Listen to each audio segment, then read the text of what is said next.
ચાલો બાળકો, good afternoon. આજે તારીખ 9/8/2021 અને સોમવારે છે. તો આજનો આપણો વિષય છે ગણિત. તે પહેલા આપણે આજે શ્રાવણ મહિનાનો પહેલો સોમવાર છે, તો આપણે ઓમ ત્રંબકમ યજામહે સુગંધિમ પુષ્ટિવર્ધનમ ઉર્વારુકમિવ વંદના મૃત્યુર્મોક્ષેયમામૃતા. ઓમ નમો શિવાય, નમો શિવાય. ચાલો, આજનો આપણો વિષય છે ગણિત. હવે ગણિતમાં જે વિષય છે ગણિત, આ છે તેમાં 11 થી 20 સુધીની સંખ્યા. શું છે કે તો 11 થી 20 સુધીની સંખ્યા. તેમાં હું તમને એકમ અને દશક વિશે સમજાવીશ કે એકમ કોને કહેવાય અને દશક કોને કહેવાય. જુઓ, તેમાં 11 છે. કેટલા છે? 11. 11 માં એકમ તો કે આ સાઈડ થી આપણે જોઈએ તો આને 1 છે ઈ એકમ કહેવાય અને દશક આને દશક કહેવાય. હવે આમાં 12 છે તો 12 માં 2 એકમ કહેવાય અને 1 છે ઈ દશક કહેવાય. એવી રીતના જો આ એકમ 13 છે તો એમાં એકમ કોણ છે તો કે 3. કોણ છે? 3. હવે દશક તો કે 1. હવે જો એવી રીતના 14 છે. કેટલા છે? 14. હવે 14 માં 4 છે ઈ એકમ છે અને 1 છે ઈ દશક છે. હવે આ કેટલા છે તો કે 15. કેટલા છે? 15. હવે 15 માં 5 છે ઈ એકમ છે અને 1 છે ઈ દશક છે. આ કેટલા છે તો કે 16. કેટલા છે? 16. હવે 16 માં 6 છે ઈ એકમ છે અને 1 છે ઈ દશક છે. એવી રીતના 17 છે. કેટલા છે? 17. 17 માં 7 એકમ છે અને 1 દશક છે. હવે 18 છે તો 18 માં 8 એકમ છે અને 1 છે ઈ દશક છે. એટલા કેટલા છે તો કે 19. કેટલા? 19. 19 માં 9 એકમ છે અને 1 છે ઈ દશક. આ એકમ દશક, એકમ દશક, એક એકમ એક દશક, બે એકમ એક દશક. એવી રીતના જુઓ, આની 11, 12, 13, 14, 15, 16, 17, 18, 19 અને 20. તેને આપણે તેમાંથી એકમ અને દશક છે એ આપણે છૂટા પાડ્યા છે. 11 છે એમાંથી એકમ દશક આપણે છૂટા પાડ્યા છે. તેને આપણે એક એકમ એક દશક. હવે 2 છે એ એકમ છે અને જુઓ આમાં શું થશે કે આમાં જૂથ બનશે. આ 10 વત્તા 1 એટલે 11. એટલે 1 10 નું જૂથ છે અને 1 1 નું જૂથ છે. 12 માં શું થશે? 1 10 નું જૂથ છે અને 1 2 નું જૂથ છે. એટલે 12 થયા. બરાબર? એવી રીતના આપણે એમાંથી એકમ દશક પણ આપણે છૂટા પાડ્યા. જો આ 2 છે એમાં હું તમને એકમ અને દશક એ રીતે તમને ભાગ પાડું છું. ધારો કે આમાં આપણે જો આ એક રિંગ નાખી છે. 1 રિંગ, 2, આ 3, એવી રીતના આ 4, આ 5, આ 6, આ 7, આ 8, આ 9 અને આ 10. કેટલી રીંગુ છે? આ 10 છે રીંગુ. કેટલી રીંગુ છે? આ 10. હવે આમાં 10 છે અને આમાં આ 1 જ છે. એટલે હવે આ 10 વત્તા 1 એટલે કેટલા થશે તો કે 11. કેટલા થશે? 11. એવી રીતના આ જૂથ તો 10 નું એમ રહેશે. હવે આમાં બીજા 2 આપણે નાખ્યા તો આ જો આ 2, આ 1 રિંગ અને આ 2 રિંગ. હવે આ 10 નું જૂથ જ છે તો હવે 10 વત્તા 2 બરાબર 12 થશે. એટલે 2 છે આ 2 શું કહેવાય? એને એકમ અને આ દશક. 1 છે ઈ દશક.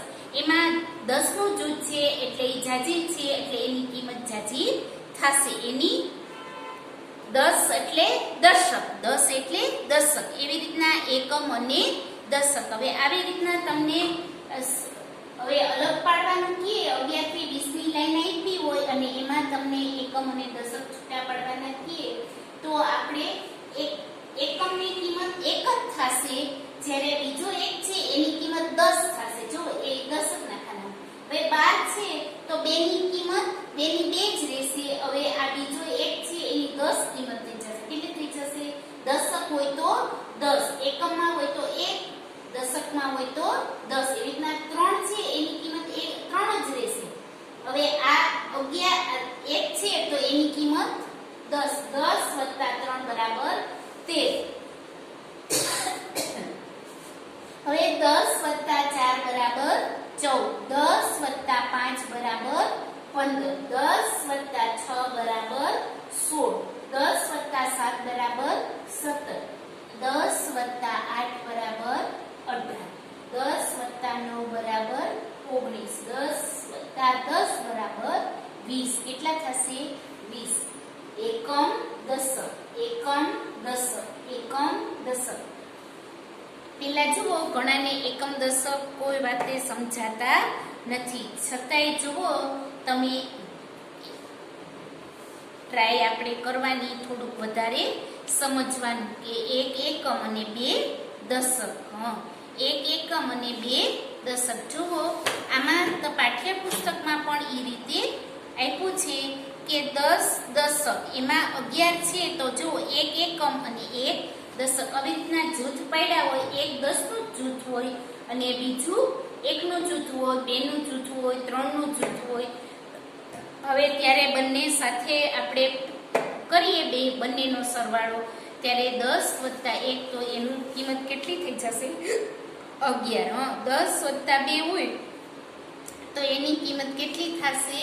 12. એવી રીતના આપણે એકમ, દશક અને એના પછી કેટલા આવશે તો કે 100 પણ આવે. એ તમને જેમ આગળ તમે જશો ને તેમ તમને એ રીતના તમને કરાવવામાં આવશે. જુઓ હવે પછી આ બધી લખોટી છે. કેટલી છે? આ બધી લખોટીઓ છે. અને આપણે લખોટી કહીએ ને, જુઓ આ 1, પછી આમાં કેટલા છે? 1 2, આ 2, પછી આ કેટલા છે તો કે 3, આ કેટલા છે? 4, આ કેટલા છે? 5, આ કેટલા છે તો કે 6, આ કેટલા છે? 7, આ કેટલા છે? 8, આ કેટલા છે તો કે 9, અને આ કેટલા છે તો કે 10. જુઓ પછી આપણે આ ચડતા ક્રમમાં હોય તો આપણે 1 2 3 4 5 6 7 8 9 અને 10 આપણે ચડતો ક્રમ કહીએ છીએ. હવે ઉતરતા ક્રમમાં હોય તો કે આ 10 પછી 9 આવે, 9 પછી 8 આવે, 8 પછી 7 આવે, 7 પછી કેટલા આવે તો કે 6 આવે, 6 પછી કેટલા આવે તો કે 5 આવે, 5 પછી તો કે 4, 4 પછી કેટલા આવે તો કે 3, 3 પછી કેટલા આવશે તો કે 2, અને 2 પછી કેટલા આવશે 1.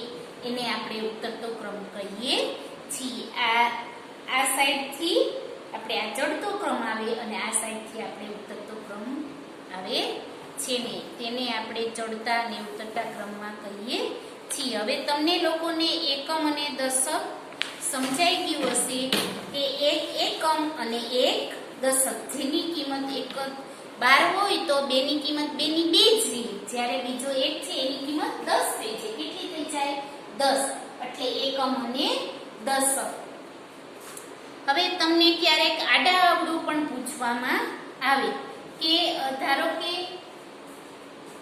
જુઓ આ એકમ અને દશક છે, એવી રીતના તમને જુઓ